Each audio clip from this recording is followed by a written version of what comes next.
like you just said, and you especially must see this in broadcasting, breaking news, Twitter. How much got lost with Twitter because the networks want to be, facts. Yeah. What does that mean? Some facts get lost. Yeah, it is. And you know what? I was thinking about this actually just this morning because this is a question that I get a lot. Well, why is everything so breaking news? And why is everything so fast? And why are you trying to beat each other? And it is a vicious cycle because people respond to that. And so if you didn't respond to it, we wouldn't try to do it all the time. And so which one of us is going to play chicken first? Right. Is it going to be viewers and listeners who say, you know what, that's okay, we'll hang out and we'll wait for it? I don't know. Because I don't think it's going to be the news organizations that say, actually, you know what, I do have to say, to toot NECN's own horn. And it's, to be a fly in the wall, you get sort of these battles sometimes between our producers and the reporters in the field who the reporters go, I got it, I know I got it. And we'll have a manager or a producer say, you know what, that's fine, but get somebody else to confirm it. Get a second source. And so we have a policy of sort of holding back a little bit.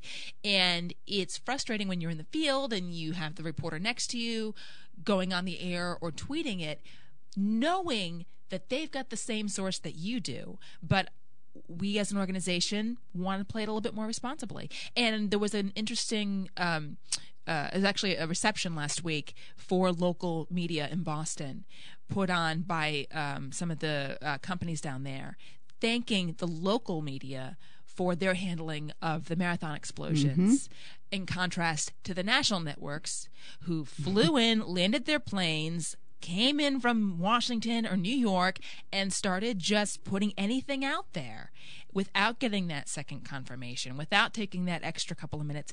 People don't know what you don't have. That's right. So if you hold out before you give it to them to know that you've got your facts straight, then when they do get that information, it's right.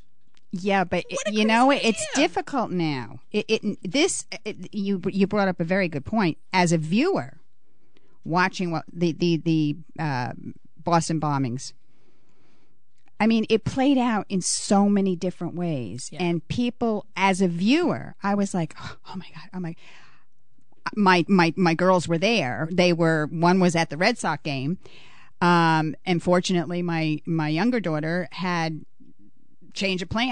last minute change of plans, thank God. But it was the same thing. My oldest daughter was there, and she's like, Mom, I mean, they were saying, my Twitter was blowing up. Yeah. I guess they have alerts or what. I don't have any of that. I don't know how the cell phone works that way. They live by Twitter. My daughter lives by Twitter, and it was like, she's like, my phone blew up. I didn't know what really happened and what was going on because there were so many different reports. Reuters were saying one thing, Associated Press was saying another, But you have this expectation that you're going to get all that information. It's going to be now. accurate. And if you really think about it, the fact that they had identified suspects within a week, within just a couple of days, the next day people were saying, who did this? Who did this? We have to know who did this. The idea that they were able to go through all of that information and give suspects within 3 days is actually pretty good. Pretty good.